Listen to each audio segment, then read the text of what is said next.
நலாஸ் நாட்டு சர்க்கரை நலமுடன் வாழ நலாஸ் இந்தியாவிலேயே நாட்டு சர்க்கரைக்கு ISI முத்திரை மற்றும் அக்மார்க் அங்கீகாரம் பெற்ற ஒரே நிறுவனம். தொடர்புக்கு 9047045000.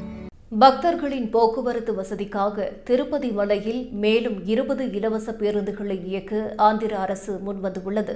திருப்பதி மலைக்கு வரும் பக்தர்கள் எவ்வித கட்டணமும் இல்லாமல் திருமலைக்குள் ஓரிடத்தில் இருந்து மற்றொரு இடத்திற்கு செல்ல 8 நிமிடத்திற்கு ஒருமுறை என்ற கால அளவில் 12 இலவச பேருந்துகளை தேவஸ்தான நிர்வாகம் இயக்கி வருகிறது. அவற்றுடன் கூடுதலாக ஆந்திர மாநில போக்குவரத்து கழகமும் இலவசமாக பக்தர்களை திருமலைக்குள் மட்டும் ஓரிடத்தில் இருந்து மற்றொரு இடத்திற்கு பேருந்துகளில் அழைத்துச் செல்ல வேண்டும் என்று தேவஸ்தான நிர்வாகம் போக்குவரத்து கழகத்தை கேட்டுக் கொண்டது.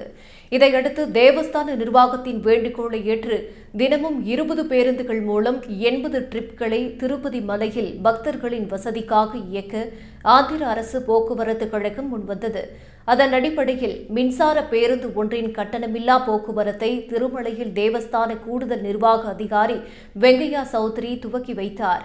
வெகு விரைவில் பக்தர்களின் வசதிக்காக 20 பேருந்துகளை ஆந்திர அரசு போக்குவரத்து கழகம் கட்டணமில்லாமல் இயக்க இருப்பதாக தெரிவித்தார். திருப்பதியில் இருந்து திருமலைக்கு செல்லவும் திருமலையில் இருந்து திருப்பதிக்கு செல்லவும் பக்தர்கள் வழக்கம் போல் கட்டணம் செலுத்தி பயணிக்க வேண்டும்.